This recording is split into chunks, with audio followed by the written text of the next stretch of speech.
6 दिसंबर को एक ऐसे महान शख्स की मृत्यु हुई थी जिनके बारे में जितना भी बोलो कमी है। 6 दिसंबर ऐसा दिन जिस दिन अधिकतर लोगों की आंखें उनको याद करके नम हो जाती हैं, क्योंकि उनका नाम ही काफ़ी था विरोधियों को घुटने पर झुकाने के लिए। अगर वह नहीं होते तो देश होता, देश में लोग होते, परंतु हम नहीं होते। हमारी समाज में इज्जत ना होती, हम घुट घुट कर जीते। क्योंकि आज जो हम शान से जीवन जी रहे हैं और खुद को उच्च बोल रहे लोगों के मुंह पर तमाचा मारकर यह कह सकते हैं कि हम सब बराबर हैं, वो शख्स पिता से भी बढ़ के थे।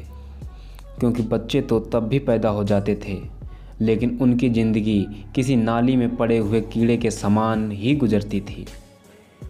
आज मैं खुद को जहाँ भी जैसा भी देख रहा हूँ, बस उनकी ही मेहरबानी है, क्योंकि उन्होंने ही हमको समाज में सम्मान पूर्वक रहने, खाने पीने, लिखने पढ़ने, घूमने और बोलने का भी अधिकार दिलाया है। अगर वो ना होते तो ना ही हम पढ़ पाते, ना ही बोल पाते, ना ही किसी को छू पाते, ना ही पानी पी पाते, ना कहीं किसी मंदिर में जा पाते और ना ही कहीं नौकरी कर पाते। आज भले ही वह नहीं है हमारे साथ, लेकिन उनके हाथों के नीचे उनकी छत्र छाया में ही पूरा देश है। उनके द्वारा लिखे गए संविधान को आज पूरा भारत देश मानता है। हम बात कर रहे हैं डॉक्टर B.R. अम्बेडकर की। वे ऐसे शख्स हैं जो किसी के परिचय के मोहताज नहीं हैं। आज उन्हें बच्चे से बूढ़ा व्यक्ति भी देश में नहीं बल्कि विदेश में भी जानता है। उन्हें सिंबल ऑफ नॉलेज कहा गया। जिस समय दलितों पर बहुत अत्याचार उत्पीड़न हो रहा था, उस समय बाबा साहेब ने शिक्षा के दम पर ही उनकी घटिया सोच को ख़त्म करके उनके मुंह पर तमाचा मारने का काम किया था और अपने द्वारा लिखे हुए संविधान को मानने के लिए विवश करके उनको घुटनों पर लाकर उन्हें उनकी औकात दिखा दी। ऐसे महान शख्स की 6 दिसंबर 1956 को मृत्यु हो जाती है। उनकी मृत्यु को लेकर भी बहुत विवाद हुआ। उनकी मृत्यु का सही कारण कोई स्पष्ट रूप से नहीं बताता है। कहा जाता है कि उनकी मृत्यु डायबिटीज, मधुमेह के कारण हुई थी। कोई कहता है कि उनकी मृत्यु हार्ट अटैक से हुई थी।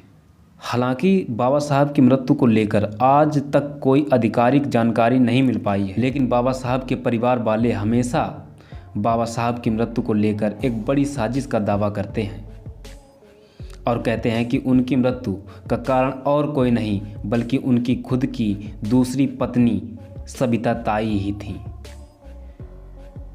क्या सबिता ताई द्वारा ही बाबा साहब की मृत्यु हुई है? इस बात में कितनी सच्चाई है ये मुझे तो नहीं पता है। अगर आप किसी को पता है तो कमेंट करके ज़रूर बताएं। तब तक ये जानते हैं कि सबिता ताई कौन थी। बाबा साहब की पहली पत्नी रमाबाई बहुत बीमार रहती थी और उनका 1935 में निधन हो जाता है, जिसके बाद बाबा साहब कई वर्षों तक ऐसे ही रहे। उसके बाद बाबा साहब ने सबिता के साथ दूसरे विवाह का फैसला किया और 15 अप्रैल 1948 को उनका विवाह होता है। सबिता एक ब्राह्मण परिवार से थी और पेशे से डॉक्टर थी। वह मेडिकल प्रैक्टिशनर थी। वह बाबा साहब के खराब स्वास्थ्य के चलते उनकी देख रेख करती थी और उनको दवा भी देती थी, जिससे कुछ दिनों बाद दोनों की मर्जी के अनुसार इनका विवाह भी हुआ था। एक दलित होकर उस समय जब मनुवादियों का अधिक प्रभाव था, तब एक ब्राह्मण की पुत्री के साथ शादी करना सभी को मानो चौंका ही दिया था। ऐसे में बाबा साहब का विरोध भी हुआ था कि उनको विवाह करने के लिए एक ब्राह्मण स्त्री ही मिली थी। कोई इसे राजनीति का दर्जा देने लगा, परंतु बाबा साहब जो भी करते थे बड़ी ही सोच समझ कर करते थे। उनके जीवन में घटी प्रत्येक घटना का कोई ना कोई उद्देश्य जरूर होता था। वह हिंदू धर्म का विरोध करते थे, क्योंकि इस धर्म में भेदभाव, छुआछूत और बहुत ही ज़्यादा पाखंड अंधविश्वास था।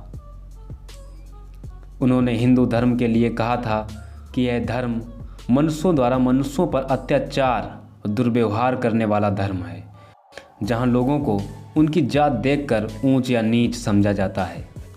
पूरी कमान कुछ उच्च वर्गीय लोगों के पास है।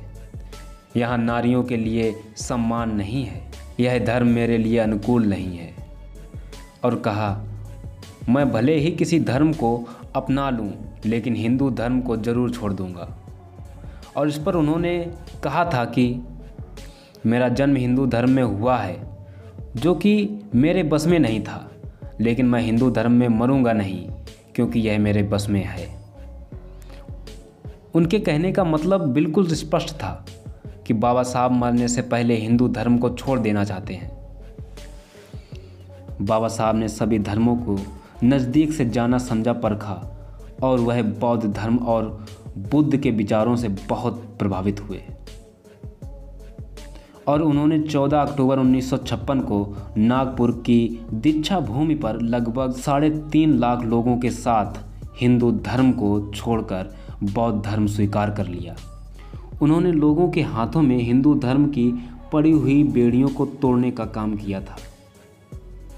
अंबेडकर पढ़ने लिखने में बहुत ही तेज थे। वह बहुत ही जल्दी चीज़ों को सीखते समझते थे, जिसके कारण उनके पास 32 डिग्रियां और वह 9 भाषाओं के जानकार थे।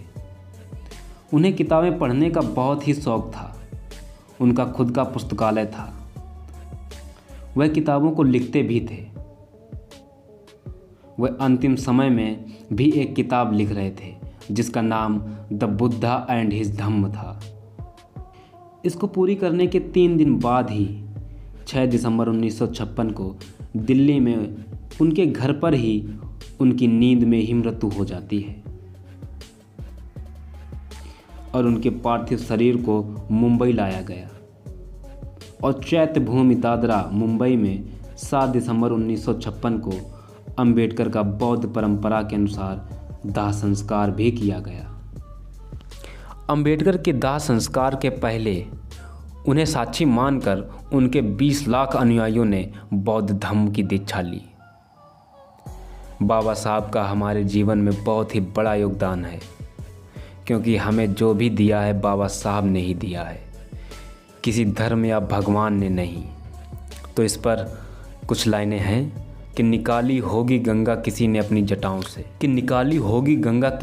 जटाओं से, हमें तो पानी पीने का भी अधिकार बाबा साहब ने दिलाया है। जय भीम।